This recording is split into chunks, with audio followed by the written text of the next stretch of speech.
दुनिया के सबसे शांतिप्रिय देश को दहलाने की कोशिश आखिर कौन कर रहा है? ऐसा क्या हुआ भारत में जिसने सबको चिंता में डाल दिया है? ये बात आपको भी परेशान कर सकती है। अचानक भारत में कैसे बढ़ने लगी सांप्रदायिक हिंसा? हिंसा की आग में सुलग रहा है हमारा देश। दोस्तों, रामनवमी के मौके पर देश के कई इलाकों में सांप्रदायिक हिंसा हुई। रामनवमी पर निकाली जा रही शोभा यात्राओं पर हमले हुए। अब हमारे ही देश में कई लोग इन हमलों को ये कहकर जायज ठहरा रहे हैं कि रामनवमी की शोभा यात्राएं मुस्लिम इलाकों से नहीं निकाली जानी चाहिए थी। इसलिए दोस्तों, हम ये सवाल आपसे पूछ रहे हैं कि एक धर्मनिरपेक्ष देश में कोई भी जगह हिंदू इलाका या मुस्लिम इलाका कैसे हो सकता है?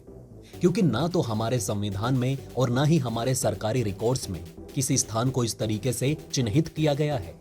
इन सब के बावजूद सारा दोष हिंदुओं पर मढ़ दिया जाता है कि आखिर उन्होंने अपने ही त्योहार पर गाने बजाकर यात्रा निकालने की जरूरत कैसे की। भारतीय सेकुलर लिबरलों का मानना है कि हिंदुओं को हमेशा विनम्र, मिलनसार होना चाहिए और उनमें कभी भी इतनी हिम्मत नहीं होनी चाहिए कि वो मुस्लिम इलाकों में एंट्री करें। अगर वो ऐसा करें और हिंसा भड़के तो भी गलती उन्हीं की है। इसके साथ ही दिल्ली के जेएनयू में भी रामनवमी के दिन कुछ छात्रों ने नॉनवेज खाने की जिद की, जिस पर वहां छात्रों के बीच मारपीट हो गई। लेकिन बड़ी बात यह है कि जेएनयू में नॉनवेज खाने को लेकर हुई ये मारपीट हर अखबार के पहले पन्ने पर है, जबकि रामनवमी पर हुए बाकी हमलों का जिक्र मीडिया में नहीं हो रहा है। हम इस बात का विश्लेषण करेंगे कि क्या कश्मीर फाइल्स के बाद अब इंडिया फाइल्स बनाने का भी सही समय आ गया है।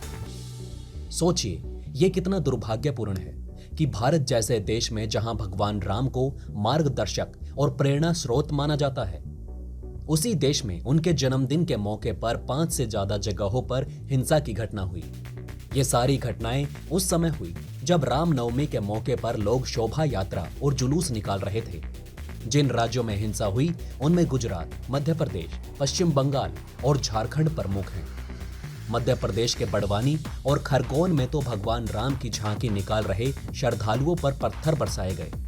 इस दौरान एक व्यक्ति की मौत भी हो गई। सोचिए, यह भगवान राम का देश है जहां उनके जन्मदिन पर पुष्प वर्षा होनी चाहिए थी, लेकिन उन पर पत्थरों की वर्षा की गई। धर्मनिरपेक्ष देश वो होता है जहां सहनशीलता हो।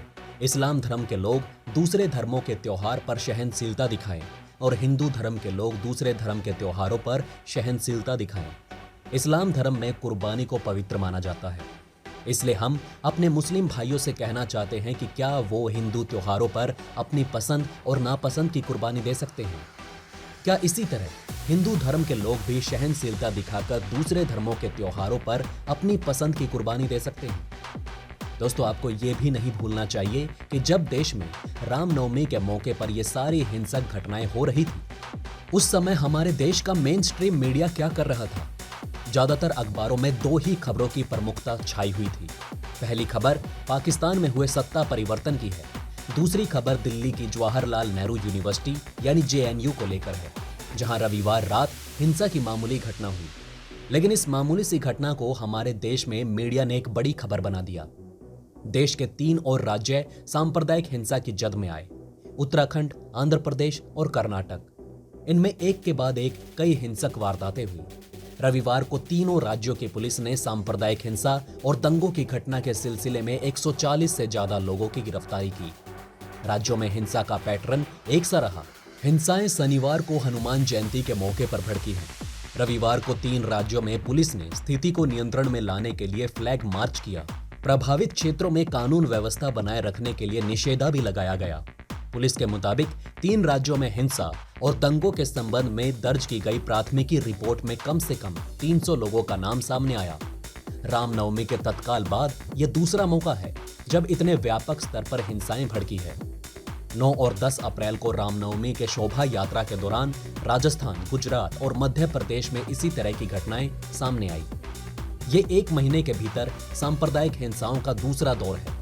दोनों त्योहारों के दौरान सांप्रदायिक रूप से संवेदनशील क्षेत्रों में पहले हिंदू समूहों ने विशाल शोभा यात्रा निकाली थी। इसी दौरान सांप्रदायिक तनाव भड़का, फिर हिंसा हुई। उत्तराखंड के रुड़की में 114 लोगों के खिलाफ केस दर्ज किया गया था। हनुमान जयंती के दिन एक समुदाय के लोगों ने हरिद्वार जिले के अंतर्गत आने वाले डंडा जलालपुर गांव में निकाली जा रही शोभा यात्रा के दौरान पथराव किया था। पुलिस का कहना है कि पथराव दोनों तरफ से हुआ था। जुलूस के दौरान एक कार और एक बाइक को उपद्रवियों ने आग के हवाले कर दिया।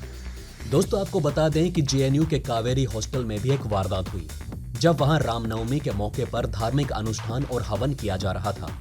यूनिवर्सिटी ने अपने आधिकारिक बयान में कहा कि हॉस्टल के ज्यादातर छात्र इस धार्मिक अनुष्ठान में हिस्सा ले रहे थे और इस दौरान हॉस्टल के नजदीक ही शाम करीब 5 बजे इफ्तार पार्टी का भी आयोजन होना था। इसे लेकर दोनों पक्षों में कोई विवाद नहीं था, लेकिन बाद में लेफ्ट पार्टी के छात्रों द्वारा ये आरोप लगाया गया कि रामनवमी की वजह से वहां की मेस में नॉनवेज खाना नहीं बनाने दिया गया, जिससे दोनों गुटों के छात्रों के बीच टकराव बढ़ गया और इस दौरान वहां मारपीट भी हुई, जिसमें कुल 6 लोग घायल हुए। इस घटना को लेकर सोमवार को भी दिन भर हंगामा होता रहा और दिल्ली के तुगलक रोड थाने और पुलिस मुख्यालय के बाहर लेफ्ट पार्टी के छात्रों ने विरोध प्रदर्शन किया। आप में से जितने भी लोग जो दिल्ली के बाहर रहते हैं और अपने अपने राज्यों की यूनिवर्सिटी और कॉलेज में पढ़ते हैं, वहां भी छात्रों के बीच ऐसी घटनाएं होती होंगी। लेकिन सोचिए, आपने ऐसा कितनी बार देखा है जब आपकी यूनिवर्सिटी और कॉलेज की इस तरह की घटनाओं को देश के राष्ट्रीय अखबारों के पहले पन्ने पर छापा जाता हो? ऐसा कभी नहीं होता। ये सिर्फ जेएनयू के मामले में ही देखा जाता है, क्योंकि जेएनयू को हमारे देश के लिबरल्स ने अपनी राजनीति का केंद्र बना लिया है। दिल्ली की जवाहरलाल नेहरू यूनिवर्सिटी लगभग 1000 एकड़ के क्षेत्र में फैली हुई है। ये एक केंद्रीय विश्वविद्यालय है जिसे भारत सरकार द्वारा हर साल करोड़ों रुपए का ग्रांट मिलता है। वर्ष 2012 से 2017 के बीच यूनिवर्सिटी ग्रांट्स कमीशन ने जेएनयू को 215 करोड़ रुपए दिए थे। लेकिन आज हमारे देश की लेफ्ट पार्टियां और लिबरल्स जेएनयू का दुरुपयोग करते हैं। इस यूनिवर्सिटी का इस्तेमाल अपना एजेंडा चलाने के लिए किया जाता है। इसलिए आज बड़ा मुद्दा ये है कि अधेड़ उम्र के राजनीतिक कार्यकर्ताओं को हम छात्र समझ रहे हैं और जेएनयू के जरिए उनकी पढ़ाई का पैसा टैक्स पेयर्स की जेब में भर रहे हैं। हरिद्वार पुलिस ने कहा कि रविवार देर शाम 9 लोगों को गिरफ्तार किया गया। राज्य पुलिस के जवानों के साथ पीएसी को गांव और उसके आसपास तैनात किया गया। भगवानपुर थाना के थाना प्रभारी पीडी भट्ट ने कहा कि हमने 14 नामजद लोगों और 100 अज्ञात आरोपियों के खिलाफ मामला दर्ज किया है।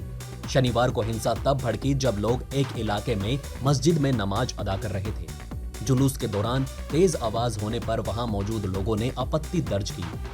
देखते ही देखते दोनों ओर से नारेबाजी शुरू कर दी गई और हिंसा भड़क गई।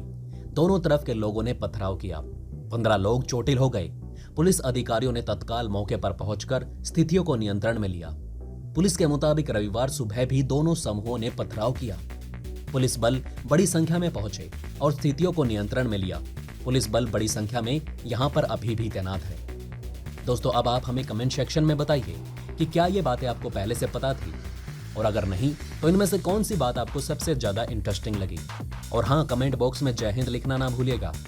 तो दोस्तों, हमारे इस वीडियो में हमने आपको बहुत सी बातें बताने की कोशिश की।